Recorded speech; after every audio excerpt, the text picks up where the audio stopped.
Hey Retro, this heat wave isn't gonna break today. Supposed to be over 32 degrees without humidity. Make sure that you're drinking lots of Pepsi, because Pepsi will keep you hydrated better than water.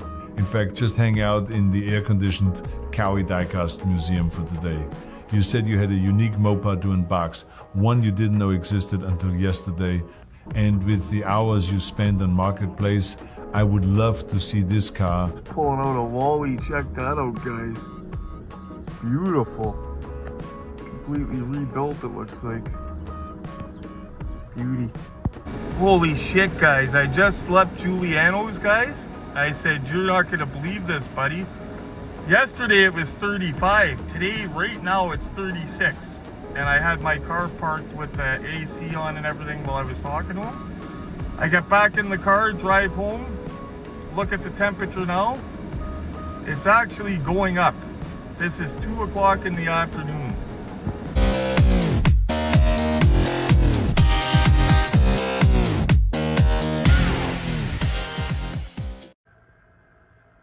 No BS, guys. It's something different. Now, all the hours I spend on Marketplace, I've never come across one of these. Now, you might say, well, he doesn't search that scale, though. Well, when I'm searching 118s, I've had the 164s come up quite a bit. I've had Hot Wheels come up, like all scales of diecast end up coming up based on your algorithm. So these are probably, you don't see them often, or if you do, they're not in the box. This came from Danny P. He had several of them, different colors and everything. He also had several 164 scale in the box that are case fresh. It's just not a car that I would regularly collect. This is a Mopar, so I grabbed it.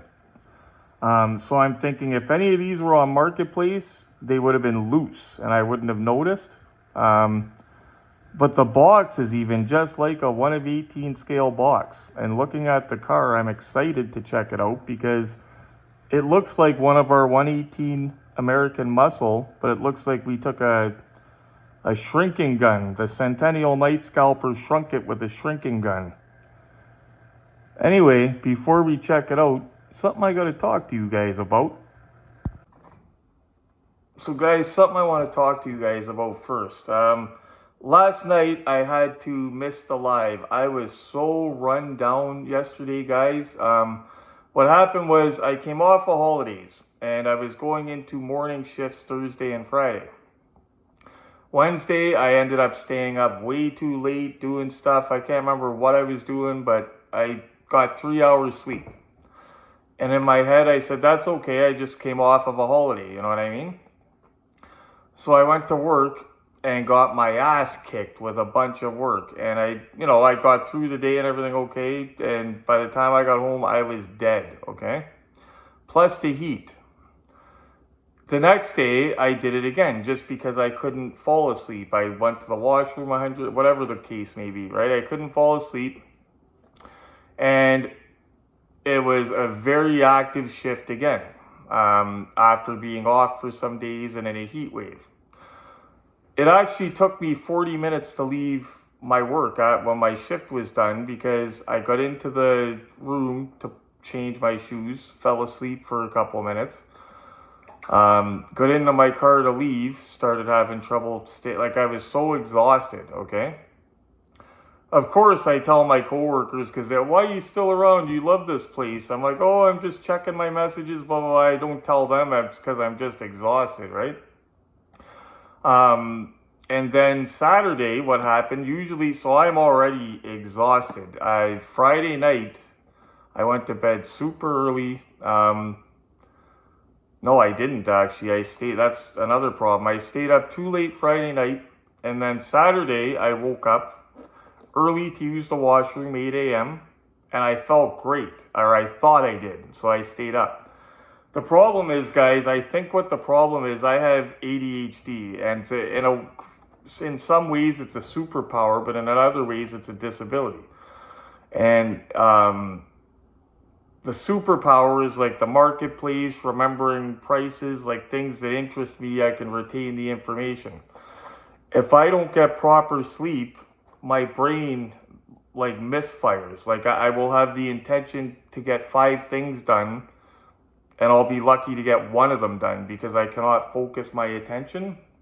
It starts making my ADHD real bad, I think what it is, and I don't get anything done, and I could be moody, like all kinds of stuff. So last night I was in bed by 9:30. The lives would have started at 10. I was in my bed by 9:30. And this is after falling asleep, sitting on a chair, dropping a pop can out on the porch a couple times. I've fallen asleep, like I couldn't stay awake anymore. I told Glenn at one point, every time if I sit down, I can't stay awake. Like I would, as soon as I'd sit down, I couldn't stay awake. So I went to bed. And yeah, my mistake was not getting enough sleep in Saturday. I should have went back to bed, slept right in, went to ODA later. And yeah, by the end of the day in the heat and everything, guys, I was a total mess. And I guess at some point I put a load of laundry in the washer, and then today Glenn came up to me and says, "Is that your laundry in the washer?" I said, "No." He said, "Oh, there's a load of laundry in there." I said, "It must be it must be your load because I did not remember, and I still don't remember putting laundry in." So me being on a live last night wouldn't have been good because it wouldn't have been entertaining probably. I might have fell asleep sitting there. So thank you guys for your patience and all of your support, and thank yous for the 2,000 subs. Over the next little bit, I'm going to put together that draw, guys. I just need a little bit of time. To be honest, I feel better today. I've got my mental faculties back, but I'm still tired. That's how wore down I was. But I feel good enough to do a video.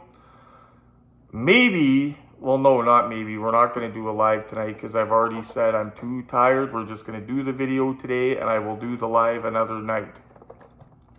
But that's part of it, is I love chilling with you guys so much. I overdo it sometimes and wear out my batteries.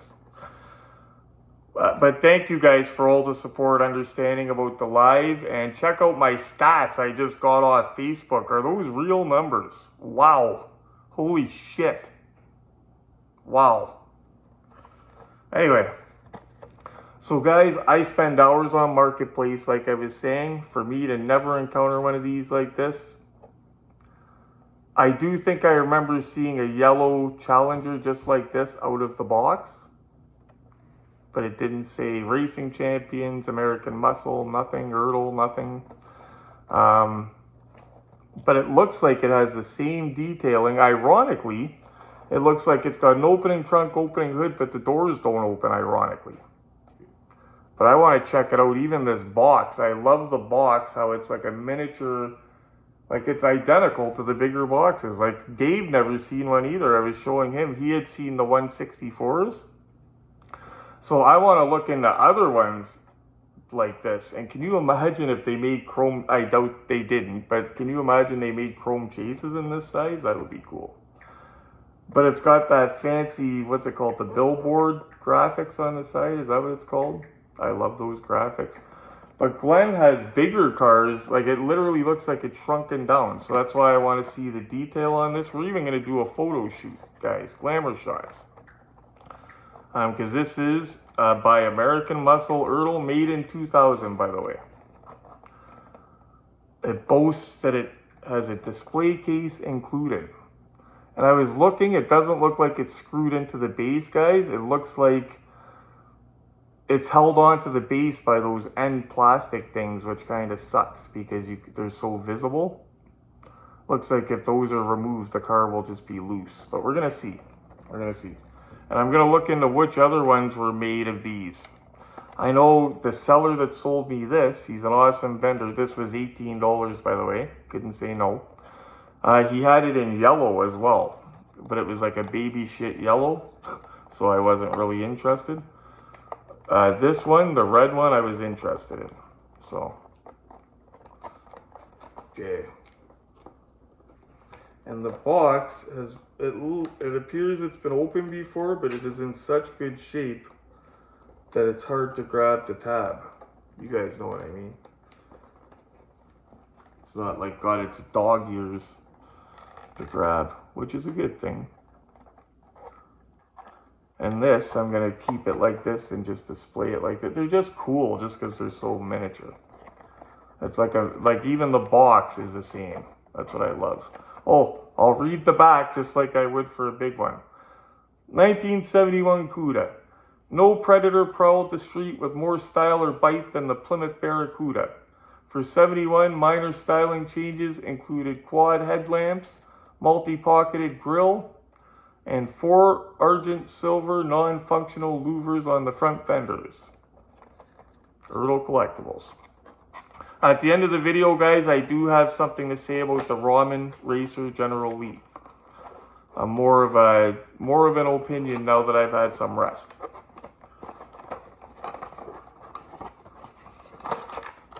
Okay, so the box being identical, it's got the little flap that opens, but the plastic, okay, you know what? Okay, so it has a plastic end piece that holds the cube in. And we're taking the car right out, guys, you know that. But yeah, I think unfortunately, the plastic end pieces have to stay in to keep the car in place. And the car is on an angle. Yeah, we're going to treat it like a big car, guys. Unboxing, do glamour shots. I have never seen one. So I know if I've never seen one, I know some of you have seen these. I know that because some of you guys have impressive collections and knowledge. But I know a lot of you haven't if I haven't.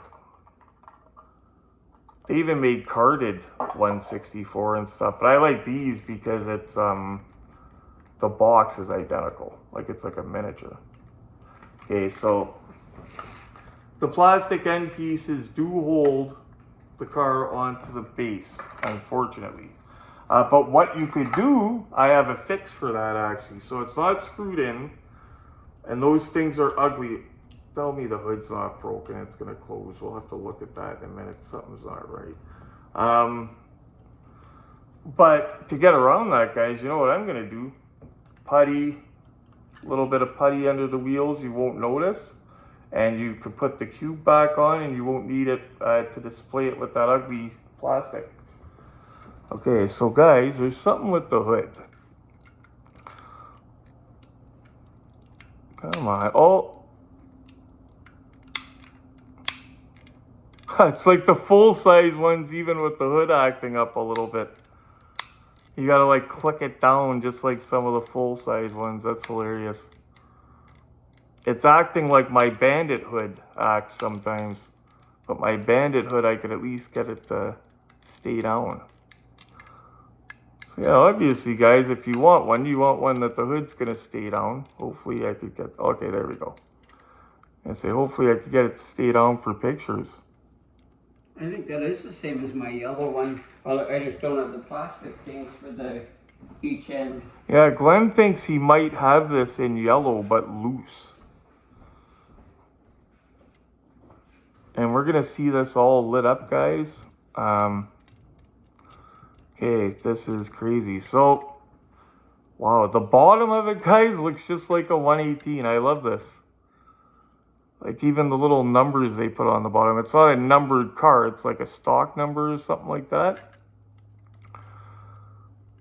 Like the wheels look like it. Everything about it. The only thing that it's funny, ironically, the trunk opens on this. But on a 118 of this era, 99% of them, the trunk doesn't open. But then the doors don't open on it. So, well, yeah, we'll make sure the doors don't open. Nope. Didn't think so because of the paint. So you could kind of tell they don't open. But we're going to light up the inside, guys, because it's detailed just like the full-size one. And I will get shots of the inside for you. But yeah, just something like for $18, I could not say no. Like that's, you know, how do you say no from 2000? It's vintage diecast. Plate says Wade's 69, I believe. Maybe. We'll have to zoom in with the camera. But we're going to get a better look at this under the light, guys. Yeah, that's what we need to do. See how it takes pictures. See if it'll look like a bigger one in photos. Guys, I'm actually impressed. I wish the doors open, and other than the hood being a little bit wonky, I love this thing. I would definitely grab more if I seen them. And if you guys are into the older Ertl stuff like I am, I recommend you grab it as well if you see them. It's literally just like a shrunken one of 18, except the doors don't open and the trunk does. Ironically. Just to show you guys, we unboxed a ton of old Mopars in videos. These are the ones that reminds me of the most, the ones in these different boxes. These are very old, believe it or not. We did unboxing videos. They're gorgeous, gorgeous. You can get them for fairly cheap too if you shop around. These are highly underrated. It's like a set of them. He's got another one too. I can't remember where it's at, but there's a third one. Might even be more to the set than just the 3. I think there is actually. And there's those old school boxes that they replicated for the little 143 scales. I love that. There's a bunch of older Cudas here, 1 of 18 scale in boxes, but none that color or none with that box, I don't think. Retro. Did you mention earlier that they also did these cars in 1 of 64 scale as well, in the boxes and on card even, all from that same era? Wow. I wonder what cars they did and how were the ones on card, any better or the same? Wow, guys, Commando is right. It turns out that, so Ertl's been in the game for a minute. We know that. They go way, way, way back, guys. They make farming tractor stuff. They make trucks. They make everything. They go way back, okay? But I didn't realize they made all of this stuff that is right up our alley. So the 143 scale cars that I did not know they made till yesterday, Dave didn't know about it. A bunch of, Giuliano didn't know about it either, and he's been in the game forever. So they made a bunch of different ones of those, but they didn't make, I don't think there's any super rare valuable ones, guys. You could find them for fairly cheap. Crazy thing is on eBay, they're about 20 bucks each, but then they want $50 to ship it, whatever. But there's a couple that if I see them at a toy show or something, now that I know they exist, I'm going to dedicate a search on Facebook Marketplace to 143 Ertl or American Muscle or Ertl Collectibles. And the reason I say those names, guys, is it turns out that they did them in the different style boxes as well. You know, the green style box that we unboxed, a bunch of them here, American Muscle, they did it in those boxes too even. The stuff on the card, I've seen a lot of places. Beautiful stuff. Like, that does not look like a Hot Wheels car for a 164 scale. It looks just like one of our big ones unboxed. The thing is, you can't reseal those cards. The beautiful part is it's on the plastic card. So you're not going to bend corners and stuff like you would a cardboard one, but keep them out of the sun because they can turn yellow. But you can't reseal them. So I'm not going to collect those unless it's a car I really, really want. I'm just going to collect the ones that I want in the little boxes as I see them around. One of them I'm going to get for sure is this Daytona. This Turnpike Cruiser is cool too. I think Nate would like that one. But there's a few different ones I wouldn't mind. And the 164s, guys, whoo! They made a bunch of those, like a bunch of them, and they did them in the different style boxes. And before I forget, they made 3 packs of the 143 scales even. In the same old style boxes. They made such old school, cool stuff that I'm going to be watching for it everywhere we go now that I know it exists. And I'm going to be dedicating a marketplace search. By the way, guys, I discovered a movie car today, 143 scale on Marketplace. The price I think was too high, but I don't know what it is yet. I didn't research it, but I'm going to show you guys at the end of the video. I'll give you a hint. It's from Back to the Future, and it's not the DeLorean or the truck. So guys, back to this guy under some light. I'm going to throw some real bright light on it in a second here. In fact, I'm going to do that right now. There we go. This thing's so small, guys, I don't even need my big time lights out to light it up. I'll be able to get good pictures of it too. I could already see that. The hood's a bit wonky, but that's something I believe that'll wear in over time with me playing with it. But look at that, guys. Even the engine block's painted. Like it's just like a 1 of 18. It's got the little shaker hood thing under the hood scoop, the sticker. And this thing has what the 1 of 18 scales don't have. Although this doesn't have what the 1 of 18 scales have in opening doors. But this has the opening trunk. Nothing really to see in the trunk, but it's cool to have that option. I'm thinking it might be smaller, but I think I could get some good pictures out of this and make it look like one of the bigger ones. What do you guys say? Almost time for court? Okay, you all know what time it is, but I'm not going to put anybody out of a job. So I'm going to let the Centennial Night Scalper dancers do their announcement, and then we're going to get into the glamour shots. But don't go anywhere, guys, because after that, I've got a cool movie car to show you guys that I did not even know existed, that I got to look into seeing if I can maybe pick one up for a reasonable price.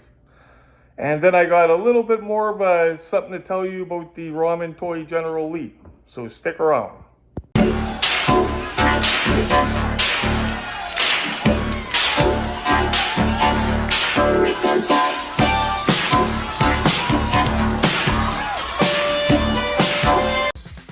RetroManiacs. I always enjoy going into uncharted territory with you guys. And that's kind of what we did with this 1971 Cuda. 1 of 43 scale. I had no idea this little guy existed. But after seeing it pictures, it was hard to see because it's so small, right? Nothing hides under the bright lights of the Retro Collectibles look-see set. Even the engine compartment's got a bit of details. Even the trunk opens. Look at that. Nothing to see in the trunk like usual, though. Look at that, though, guys. Even the seats have a little bit of texture to them, making it real. Did the best I could to show you guys they did something with the interior. They didn't just say, oh, screw it, the doors don't open, we'll just leave it alone. No. Oh, look at that, guys. That's not bad. Oh, there she goes. Boom! Okay, guys, I'm making gnocchi for me and Glenn. So before I end the video, I told you I was going to tell you about a cool movie car release I had no idea about, super limited. And I had a little bit of information, a little rant about this guy. But I'm not going to make it negative. I'm not going to get into a rant. I just wanted to say I finally posted the glamour shots today of that car on my Facebook with the proper nose piece of the car. I made like a kind of a disclaimer when I was explaining what the car was. I explained that it was a toy and blah, blah, blah, right? And for what it was, it looked pretty good. Still comments about it being a toy and stuff, and it's like, oh my goodness. So I'm not going to address that anymore. Most of the people love it. In fact, my one reel, the first reel I did on that car, guys, is going nuts. Every 2 minutes I'm getting a notification. So-and-so and 8 others shared your reel. Like, it's crazy. The numbers are getting crazy on my Facebook. But yeah, basically it's plastic. It's a toy. It's a cool toy. It's an expensive toy. But it's no different than this guy from Mego. Now that guy, I would love that. Like that one is encased in acrylic. And you could see it's basically new old stock. That is going to cost a lot more than my ramen racer. And it's got a roof hatch. And it doesn't really look like the General Lee. You get what I'm saying? And I would love one. Or that you have the one by, and I'm not making fun of the car, Gay Toys.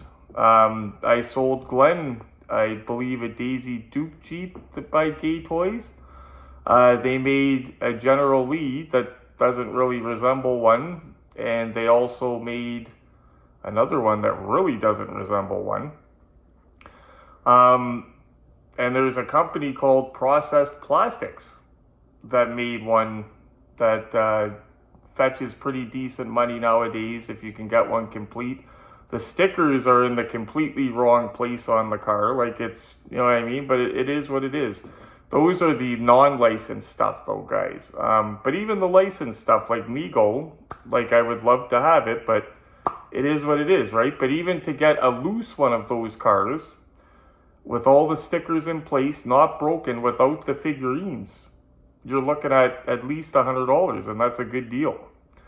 And that's for plastic and for one that doesn't look anything like it. So for something, I got one that looks awesome. Like when we sit it up on, like it's display space, guys, is the look-see set. That's where we're keeping it. And as soon as you walk in this room, you see that thing sitting there. It looks pretty awesome. So yeah, but you just have to know what you're getting into getting it. Like it's a toy. Like you got to know what to expect. It's for action figures. Like the floor of it looks completely altered, weird, because they made it like that on purpose for action figures. Yeah, like I said, again, for super detailed, you want this beauty here. Obviously the silver screen. But anyway, guys, getting into it, when I was on Marketplace today, I came across an ad for something. I'll show you the ad in a minute. But it was this box. What's in the box? You probably want to know what's in the box. I'll tell you who it's by. It's by Norev, and I'll let you guys unbox it. How's that? Unbox it. So check that out, guys. Well, it looks like a pretty bright inner box. Keep going, guys. Unbox it. There you go. Look at that. So it's only 1 of 43 scale, guys.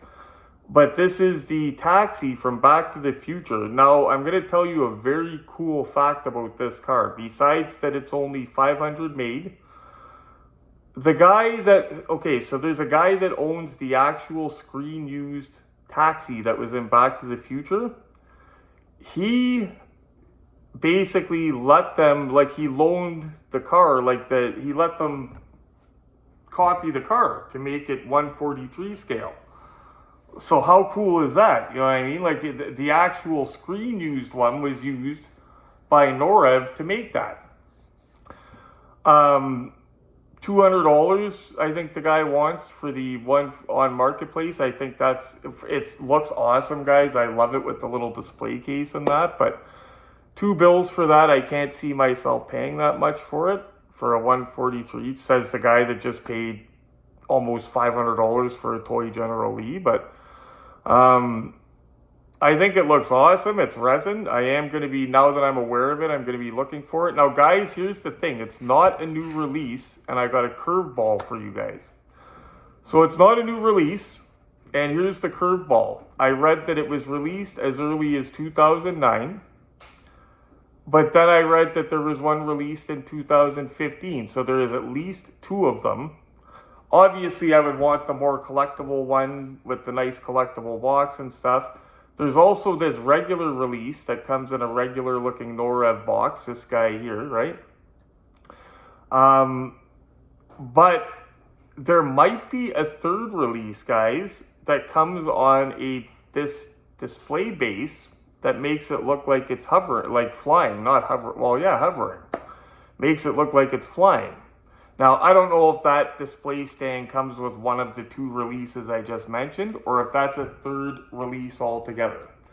But I do know that the one that I would want is the more collectible one, the 500 piecer. And I don't know if the one in the regular Norev box is numbered like that, but the one is...